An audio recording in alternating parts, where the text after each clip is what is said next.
konon katanya akan ada harta Bung Karno yang akan dibagikan ke masyarakat.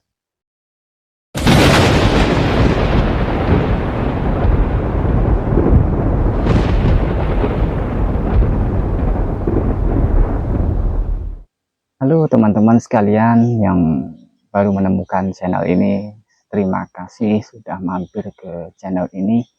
Mudah-mudahan kita semua diberi kesehatan dan kelancaran dan sukses selalu.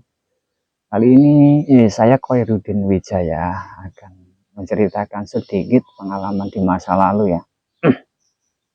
Mungkin ini bisa jadi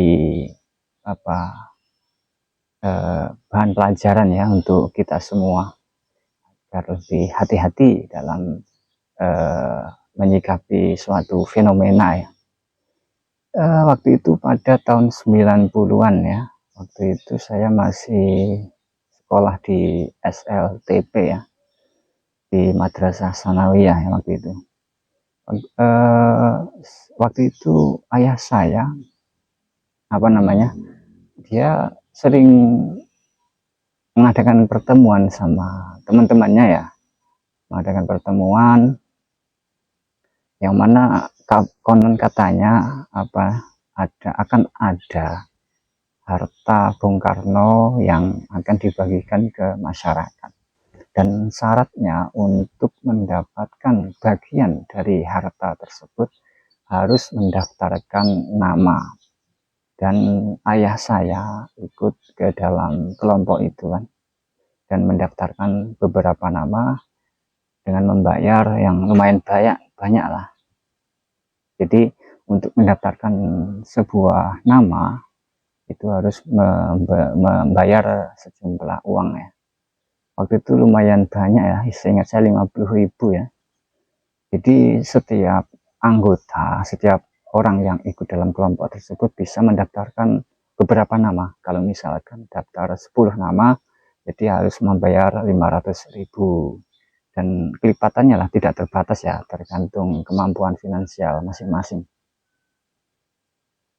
Namanya Amalillah, jadi namanya terdengar familiar ya di kalangan masyarakat ya. Jadi kayaknya Amalillah ya, amal untuk Allah ya.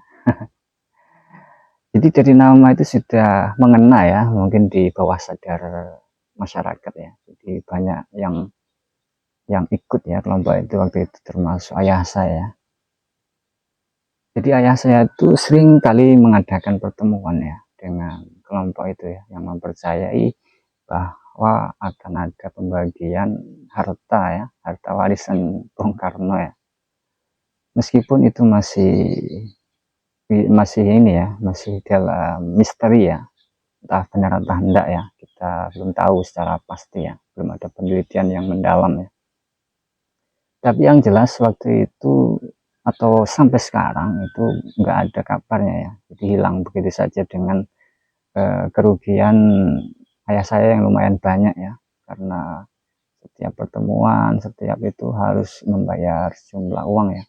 Pernah suatu waktu itu ayah saya pulang, malaman pulang, dia membawa jam dinding ya, yang dari tampilan lumayan mewah ya, ada gambarnya ke istana kepresidenan yang lumayan besar jam dindingnya. Cuman jam dindingnya itu enggak bagus ya.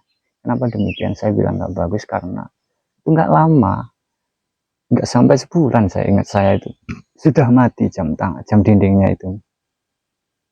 Sudah mati, sudah enggak berfungsi lagi. Itu menandakan bahwa jam dinding itu cuma jam dinding ecek-ecek ya. Enggak bagus ya kualitasnya. Jadi dari situ sudah mulai muncul ya indikasi ketidakberesan ya. Namun ayah saya masih kekeh ya, masih ngotot ya, masih percaya ya. Memang kalau saya sebagai, mungkin ya, kalau saya posisi sebagai ayah saya, mungkin saya mungkin berpikiran ya, kalau saya sebagai posisi ayah saya mungkin akan berpikir, kalau ini dapat harta ini kan lumayan untuk membahagiakan anak, istri, untuk menyekolahkan, untuk memondokkan ya. Jadi secara tujuan itu ayah saya itu bagus ya, cuman dia kurang kritis ya, kurang hati-hati akan apa namanya, informasi yang didapatkannya, dan mudah tertarik ya. Memang itu kayak ada semacam pemikat ya, entah, saya tidak mendengar sendiri pembicaranya ya, dari kelompok itu ya, kelompok amalilah itu ya. Namun kayaknya asumsi saya itu ada semacam hipnotis ya, dia bisa apa namanya, memanipulasi pikiran pikiran kelompok tadi ya, termasuk ayah saya ya.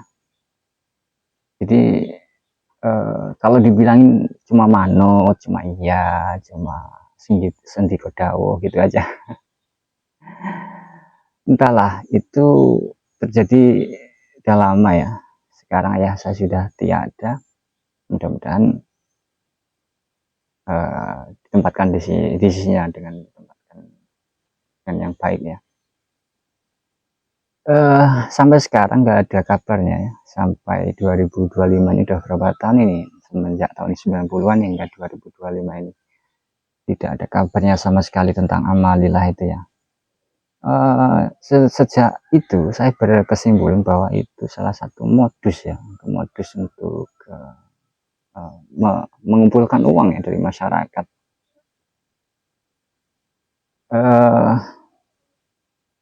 Demikian teman-teman, sedikit cerita ya, mudah-mudahan ada manfaatnya bagi kita semua, dan